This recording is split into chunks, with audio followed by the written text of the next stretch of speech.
अस्सलाम वालेकुम स्टूडेंट्स, उम्मीद है आप सब खैरियत से होंगे। आज की इस वीडियो में जो टॉपिक हम लोग कवर करने वाले हैं वो है यूनिट नंबर 12 ज्योमेट्रिकल ऑप्टिक्स का पहला topic reflection of light. Reflection क्या होती है बच्चों? हम लोगों ने पहले ये साउंड में भी पढ़ा कि जब एक मीडियम से दूसरे मीडियम में कोई चीज़ ट्रेवल करे और वापस उसका कुछ पार्ट पहले मीडियम में चला जाए तो रिफ्लेक्शन होती है। जिस तरह हम साउंड में पढ़ते आए थे कि आवाज़ यहाँ से जाकर किसी दूसरी सरफेस से टकरा के वापस इको हो रही है, तो उस प्रोसेस को हम रिफ्लेक्शन कहते थे।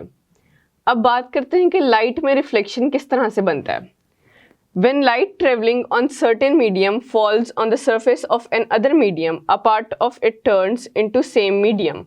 यानी कि अगर लाइट किसी एक मीडियम में ट्रेवल कर रही है और वहाँ से वो किसी दूसरे मीडियम में जाती है या किसी दूसरे मीडियम से टकराती है तो उसका कुछ पार्ट पहले मीडियम में वापस आ जाएगा।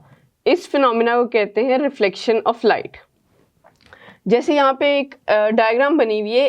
इमेजिन करें कि एक प्लेन मिरर की सरफेस है, एक मिरर है जो कि स्ट्रेट प्लेन सरफेस पड़ी हुई है, उसके ऊपर एंगल AO की साइड से इंसिडेंट रे बन रही है। बेसिकली समझे ये A लाइट है जो कि O पॉइंट पर इस मिरर पे पड़ रही है, तो ये AO इंसिडेंट रे बन रही है, यानी कि हमारी स्टार्टिंग रे बन रही है, फर्स्ट मीडियम की रे बन रही है। अब लाइट यहाँ से सेकेंड मीडियम पे टकरा रही है, यानी कि प्लेन मिरर पे टकरा रही है। एयर में लाइट ट्रेवल करते हुए प्लेन मीडियम पे जब टकराई तो AO की ये लाइन बनी जो कि इंसिडेंट रे बनेगी।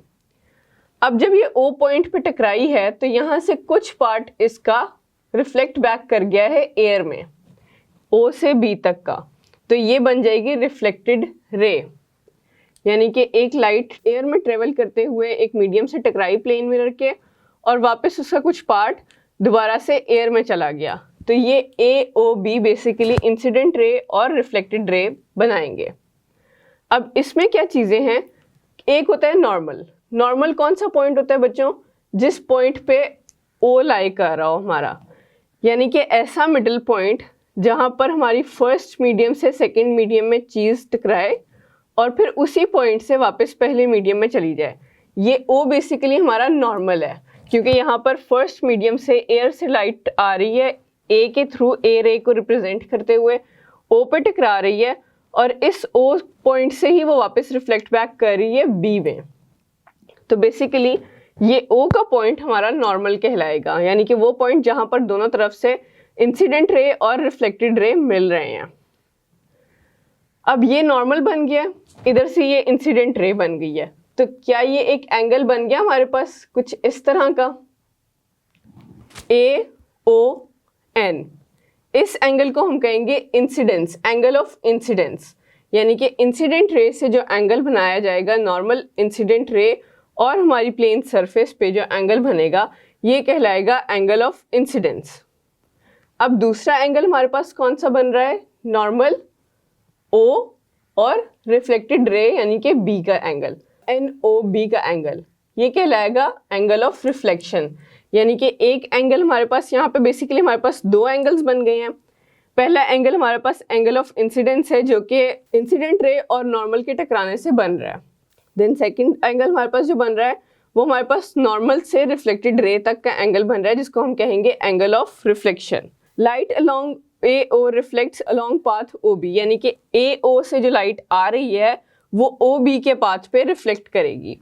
एक पाथ चल रहा है A से O तक का। अब जो लाइट यहाँ से AO के एंगल पे आ रही है वो OB के पाथ पे रिफ्लेक्ट करेगी।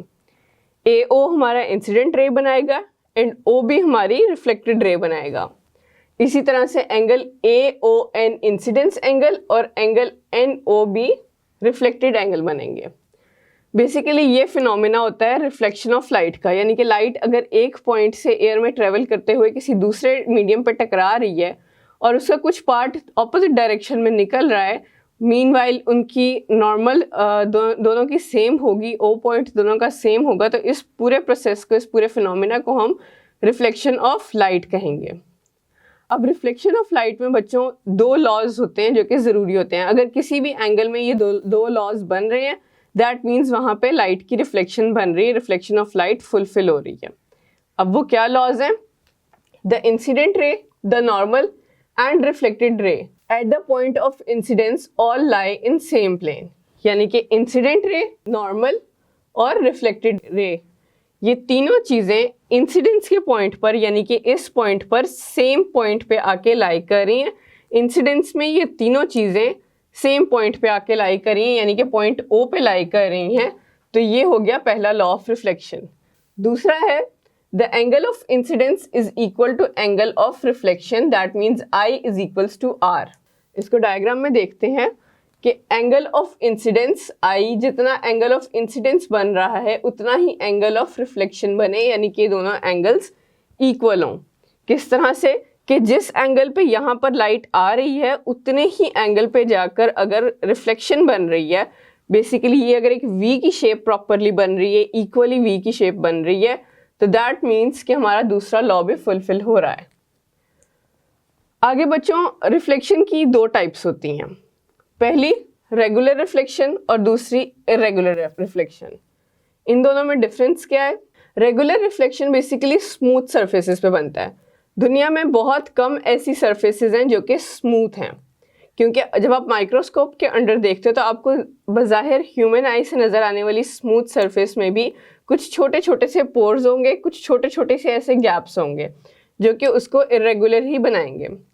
सिल्वर यानी कि चांदी एक ऐसा मीडियम है जो कि माइक्रोस्कोप के अंडर भी स्मूथ ही नज़र आता है, तो बेसिकली उसका रिफ्लेक्शन स्मूथ रिफ्लेक्शन होगा, जिसको हम कहेंगे रेगुलर रिफ्लेक्शन। किस तरह से बनेगा? अब उसमें एंगल ऑफ इंसिडेंस अगर यूं आ रहा है तो angle of reflection equal level पे ही जाएगा। दैट मीन्स जिस साइड से एंगल ऑफ इंसिडेंस आ रहा है उसके एग्जैक्ट ऑपोजिट साइड से एंगल ऑफ रिफ्लेक्शन बनेगा, यानी कि रिफ्लेक्शन उसका बिल्कुल ऑपोजिट, इक्वली ऑपोजिट साइड पे बनेगा। ये होता है स्मूथ सरफेसेस में। लेकिन जहाँ पे बात आती है इरेगुलर सरफेसेस की, तो दुनिया में मोस्टली सरफेसेस इरेगुलर हैं। अब ऐसी सरफेस के ऊपर इरेगुलर रिफ्लेक्शन बनता है क्योंकि ये रफ सरफेस है। इरेगुलर रिफ्लेक्शन क्या होता है कि एंगल ऑफ इंसिडेंस तो स्ट्रेट आ रहा है, लेकिन जिस पॉइंट पे एंगल ऑफ इंसिडेंट आ रहा है ज़रूरी नहीं है कि रिफ्लेक्शन उसी पॉइंट से निकले। यानी अगर एक सरफेस ऐसी है, इसमें यहाँ से एंगल ऑफ इंसिडेंस आ रहा है, तो ज़रूरी नहीं कि एंगल ऑफ रिफ्लेक्शन इसी जगह पे बने, बल्कि एंगल ऑफ रिफ्लेक्शन किसी भी पॉइंट पर बन सकता है। तो ये बेसिकली इरेगुलर रिफ्लेक्शन की फॉर्मेशन होती है। आई होप आप लोगों को ये समझ आया होगा और इजी लगा होगा। इस वीडियो को बार बार देखिए ताकि आपके कंसेप्ट्स क्लियर हों। अपना ध्यान रखिए। खुदा हाफिज़।